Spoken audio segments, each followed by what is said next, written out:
Section 44 AD के through return file करने वाले सावधान हो जाए, क्योंकि सेक्शन 44 एडी बराबर ब्लैक मनी। क्या है सर इसका मतलब, आज के इस वीडियो में हम डिटेल में बात करने वाले हैं। आज हर कोई इनकम टैक्स रिटर्न फाइल कर रहा है, हर गली में आपको इनकम टैक्स रिटर्न फाइल करने वाला मिल जाएगा। अगर किसी का बिजनेस का रिटर्न्स आता है, उसके पास में उसकी बिजनेस की इनकम है, वो सेक्शन 44 एडी के थ्रू रिटर्न फाइल कर लेता है, क्योंकि उसको पता है कि हमको मिनिमम 8% 6% के हिसाब से प्रॉफिट शो करना है, बैलेंस शीट हमको बनानी नहीं है और ITR 4 फाइल करके हमको इनकम टैक्स रिटर्न फाइल कर देना और सामने वाले से 1000 रुपये 1500 500 जो भी रुपये बनते हैं वो उनसे ले लेने। लेकिन उसको यह नहीं पता है कि हम सामने वाले पर्सन के लिए खड्डा खोद रहे हैं, जो कि भविष्य में वो खड्डा इनकम टैक्स डिपार्टमेंट की तरफ से बन सकता है।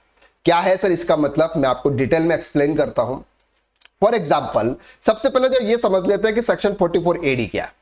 सेक्शन 44 एडी एक सेक्शन है जिसके थ्रू अगर आपका टर्नओवर 2 करोड़ रुपीस तक है, अगर आपका टर्नओवर 2 करोड़ रुपीस तक है और जितने भी ट्रांजैक्शन आपने बैंक से किए हुए हैं उस पर मिनिमम 6% का प्रॉफिट शो करना है, और अगर आपने कैश में ट्रांजैक्शन किए हैं तो मिनिमम 8% का प्रॉफिट शो करना है। 6% और 8% के हिसाब से प्रॉफिट शो करके आप आपका इनकम टैक्स रिटर्न फाइल कर लेते हैं।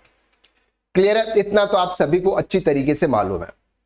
अब सर 2 करोड़ रुपीस तक, अभी एक यूट्यूब पर बहुत सारे पर्संस ने वीडियो बनाया कि सर 2 करोड़ पर आपका जीरो टैक्स है, 2 करोड़ पर जीरो टैक्स है। कैसे, मैं आपको थोड़ा सा ये भी बता देता हूं। 2 करोड़ रुपीस है, अगर आपकी 100% सर ऑनलाइन पेमेंट आता है, यानी कि बैंक से पेमेंट है, 6% का प्रॉफिट है, 6% का प्रॉफिट यानी कि 12 लाख तक आपको प्रॉफिट शो करना है और 12 लाख पर आपको कोई भी टैक्स पे करने की जरूरत नहीं है। क्लियर है, ये सिंपल सा लॉजिक है। 2 करोड़ रुपीस तक अगर आपकी इनकम है, टर्नओवर है, आप 6% का प्रॉफिट दिखाओ और 12 लाख। लेकिन सर मुझे एक चीज बताइए, अगर किसी पर्सन का 2 करोड़ का टर्नओवर है, क्या वो पर्सन सिर्फ 12 लाख रुपए ही कमा रहा होगा? एक्चुअल में उसको बैलेंस शीट तो बनानी नहीं है, क्योंकि 2 करोड़ रुपीस तक का टर्नओवर सेक्शन 44 एडी में रिटर्न फाइल कर रहा है, वो बैलेंस शीट नहीं बनाएगा। लेकिन एक्चुअल में उसका प्रॉफिट क्या 12 करोड़ 12 लाख रुपए ही होगा? अगर उसका प्रॉफिट 20 या 30 लाख रुपीस है, ऐसा कोई पर्सन नहीं होगा सर जिसका 2 करोड़ रुपीस का सेल्स होगा और उसका प्रॉफिट 12 लाख रुपए से नीचे होगा, 12 लाख रुपए से ज्यादा प्रॉफिट नहीं होगा, ऐसा पॉसिबल नहीं है। फॉर एग्जांपल, उसका प्रॉफिट कितना है सर 30, यानी कि उसने 2 करोड़ रुपीस अपने बैंक में रिसीव किए और 1 करोड़ 70 लाख रुपीस उसका उसने पेमेंट कर दिया। ठीक है, उसके बैंक में पूरे साल में कितने बचे सर? 30 लाख रुपीस के बचे होंगे। अब उसने उसमें पर्सनल एक्सपेंसेस किए होंगे, वो एक XYZ, वो एक सेकेंडरी मैटर है, लेकिन 30 लाख रुपीस फॉर एग्जाम्पल उसकी बैंक में एज ए प्रॉफिट के रूप में बचे। आप किसी पर्सन के पास में गया, सर मेरे को रिटर्न फाइल करना है, सामने वाला पर्सन बहुत ही होशियार पर्सन था, उसने क्या कर दिया सर, सेक्शन 44 एडी में रिटर्न फाइल कर दिया और 12 लाख रुपए उसने इनकम शो कर दी। अब एक्चुअल प्रॉफिट सर उसका 30 लाख है और अपने रिटर्न में उसने शो किया सर 12 लाख रुपया। बीच के जो 18 लाख रुपए है, ये 18 लाख रुपए उसकी ब्लैक मनी बन जाती है।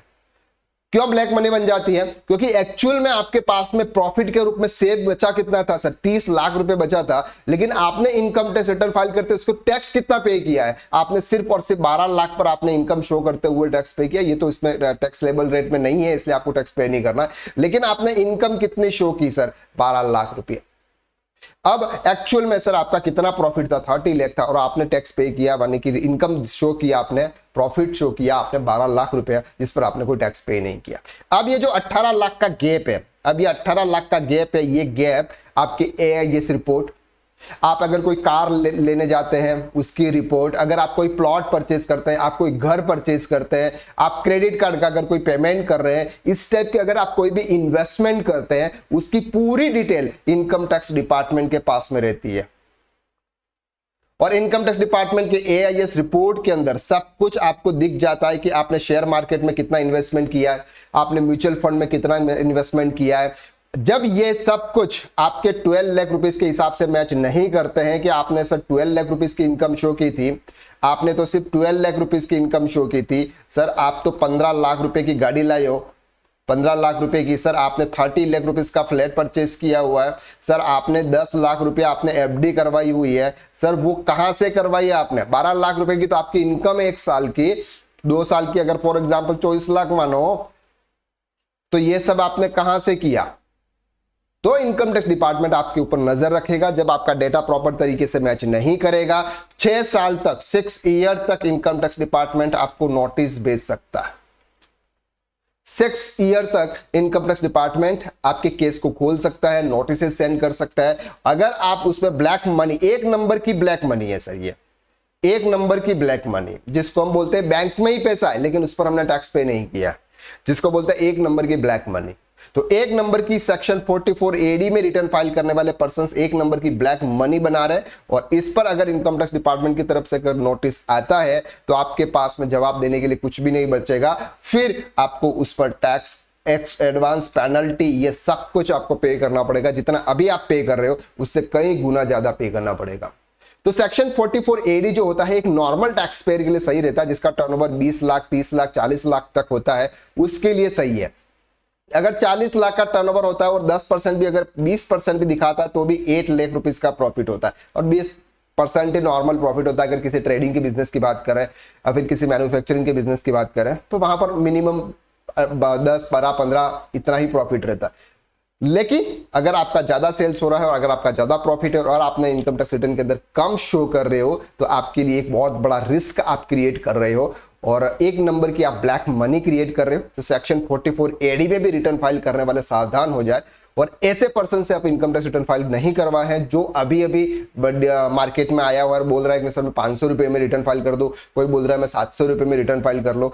सर ये सब छोटे मोटे लोग हैं, किसी चार्टर्ड अकाउंटेंट, किसी प्रोफेशनल से ही आप इनकम टैक्स रिटर्न फाइल कराएं जिनके इनकम टैक्स का प्रॉपर नॉलेज है।